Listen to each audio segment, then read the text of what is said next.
Buenas tardes a todos y todas, bienvenidos a una nueva clase de teoría política. Espero que estén muy bien, que hayan podido resolver el primer trabajo práctico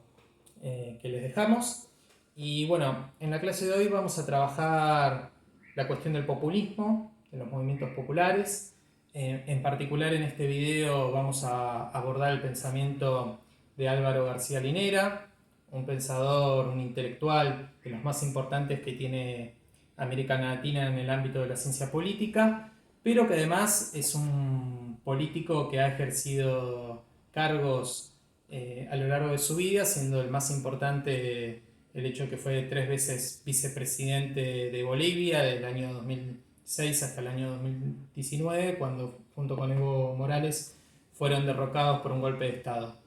Contarles que Álvaro García Linera nace en la ciudad de Cochabamba, bajo el seno de una familia humilde que de muy joven se va a interiorizar en las problemáticas de las comunidades indígenas, que va a ser cofundador de un ejército guerrillero, que producto de las actividades que lleva a cabo dentro de esta institución, dentro de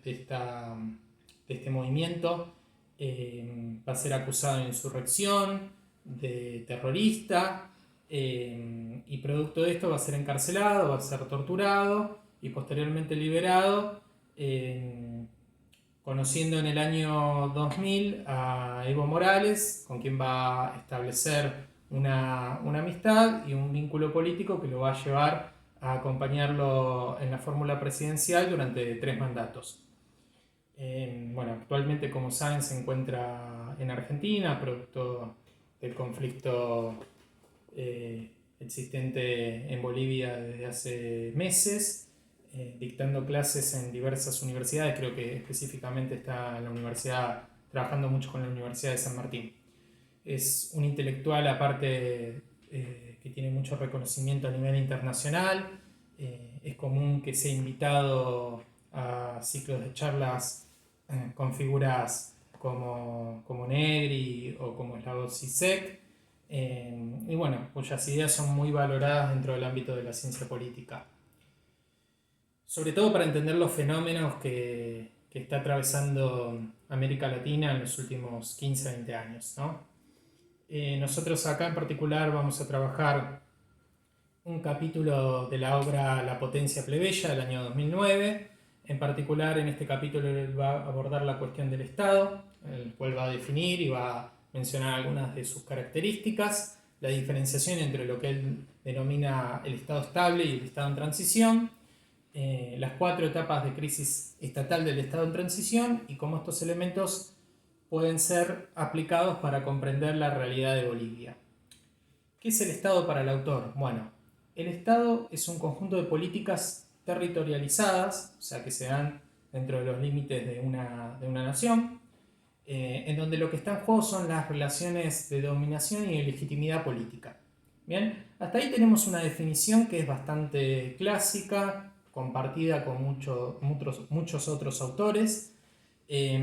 pero acá empiezan a aparecer los elementos que hacen la teoría de García Linera bastante interesante. Él piensa que el Estado es un proceso político que está en continua construcción. ¿Qué quiere decir esto? Yo siempre ejemplifico o intento de debatir con ustedes la cuestión de cuándo se constituye el Estado argentino, que es motivo de preocupación de un montón de intelectuales. Generalmente las respuestas son muy diversas, algunos plantean que se produjo en 1810 con el primer gobierno patrio, otros a partir del año 1816 con la independencia, para otros el año 1853 con la Constitución Nacional, etcétera, etcétera, etcétera. Bueno, desde la óptica de García Linera no podemos pensar el Estado a partir, o la constitución del Estado a partir de una fecha, porque el Estado es un instrumento en continuo movimiento, en continua construcción. Y esto es lo que hace esta idea bastante interesante en torno a la lógica de lo que es el Estado. Otra cuestión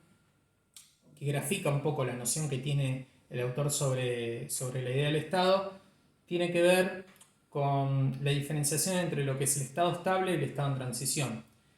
Lo que el autor plantea es que hay determinados momentos en donde la jerarquía, los hábitos, los procedimientos se producen, estatales, ¿no? Se producen dentro de un marco previsible. Esto es lo que el autor denomina el estado estable. Mientras que hay otros momentos en donde hay una ruptura con ese anclaje estructural, con esos elementos, en donde hay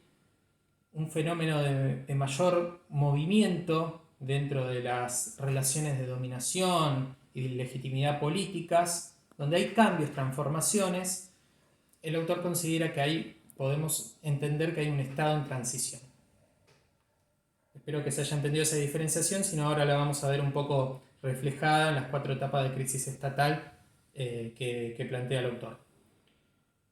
Otra cuestión que hay que tener en cuenta y que merece desarrollo dentro del pensamiento de García Linera tiene que ver con la mirada tridimensional que va a tener sobre el Estado. Un Estado que lo va a entender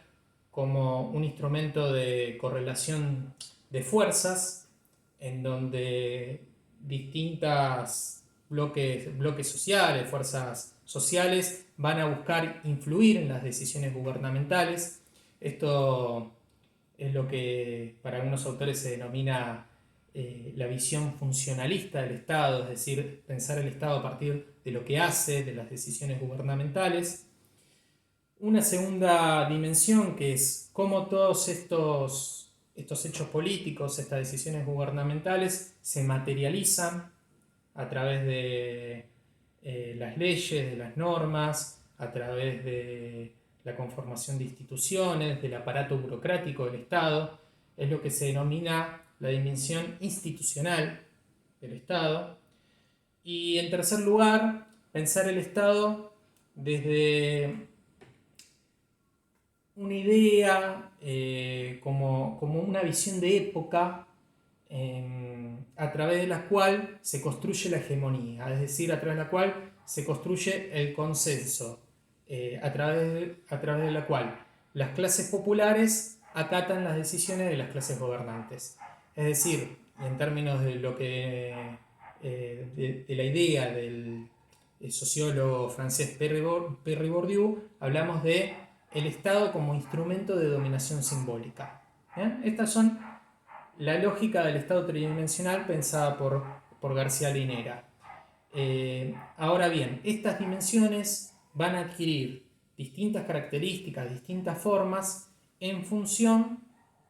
de la etapa de crisis estatal en la que nos encontremos o en la que se encuentre un país, ¿no? Recordemos que esta cuestión de las etapas de la crisis estatal forman parte del esquema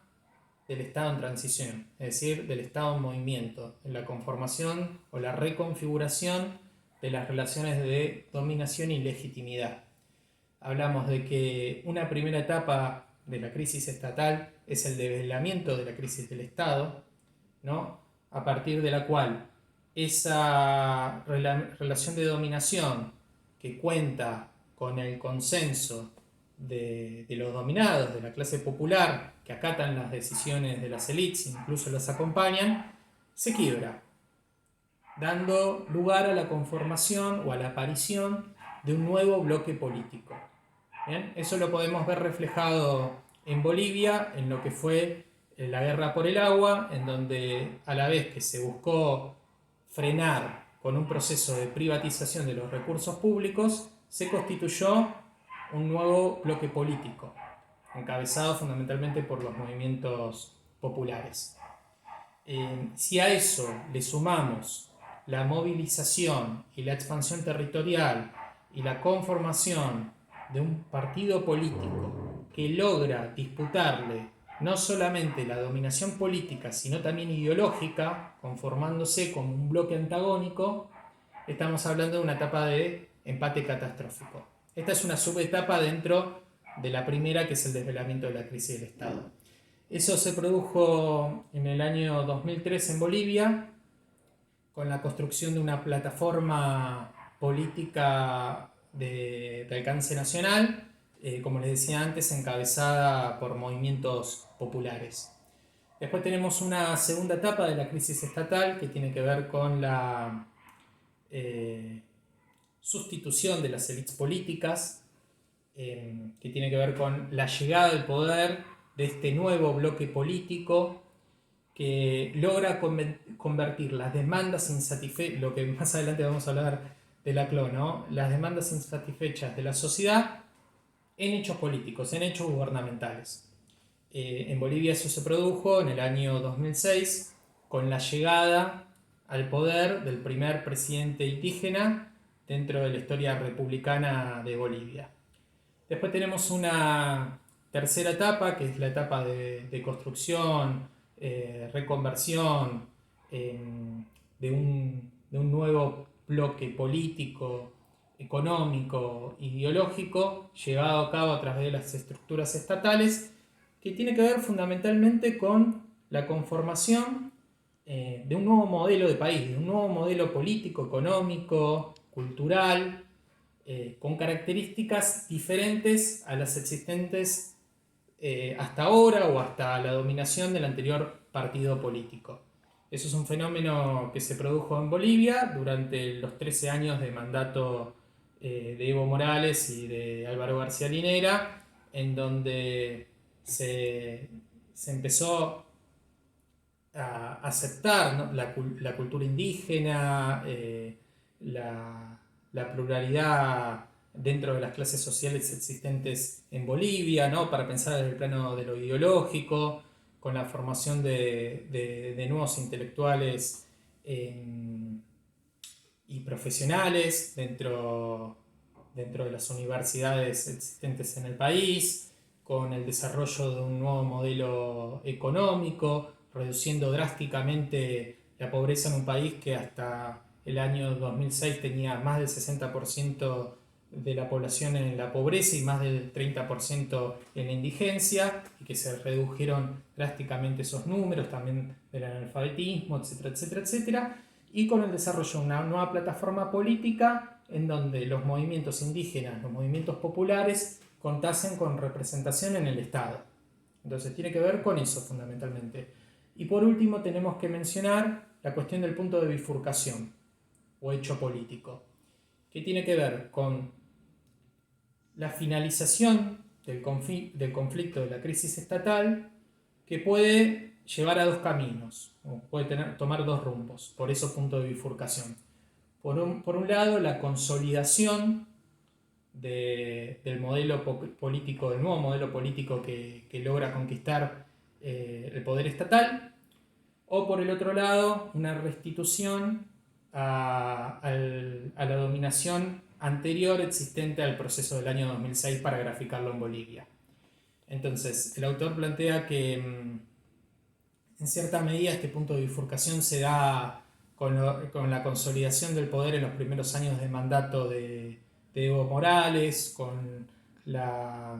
redacción de un nuevo texto constitucional aprobado por la Asamblea Constituyente, con el referéndum del año 2008 que permitió contar con un apoyo político importante por parte del nuevo movimiento emergente, y que en cierta manera, tengamos en cuenta que el texto es del año 2009, no es posible vislumbrar su final, aunque como nosotros sabemos ocurrió en el año 2019 con el fatídico golpe de Estado que se produjo. Entonces, me interesaba fundamentalmente profundizar en estos conceptos que pueden ser los más complicados, los más complejos para entender. El resto del texto se los encomiendo a ustedes, es de lectura sencilla, que tiene que ver con cómo se profundizó este nuevo régimen político. Algunas cosas las mencionábamos, ¿no?, con nuevas identidades sociales, culturales y étnicas, con el desarrollo de un modelo económico totalmente diferente, en donde se promueve el desarrollo de una pequeña y mediana industria, en donde esos pequeños empresarios van a tener una identificación mayor con la clase trabajadora que con la clase empresarial. Creo que Bolivia debe haber sido el único país en América Latina que logró esto, con la oportunidad de lograr formar nuevos intelectuales y profesionales que tuvieran puestos en las capas intermedias del Estado, teniendo una identificación o una cercanía mayor con la sociedad y formándose en carreras no tan vinculadas a la cuestión de los negocios, al marketing, sino a cuestiones, a carreras sociales o carreras que permitían el desarrollo en la innovación tecnológica. Y bueno, fundamentalmente estas ideas que el autor aborda en la segunda parte del texto y que les pido por favor que hagan la lectura y que la profundicen. Así que espero que les haya servido de utilidad y estamos conversando en el grupo de Facebook.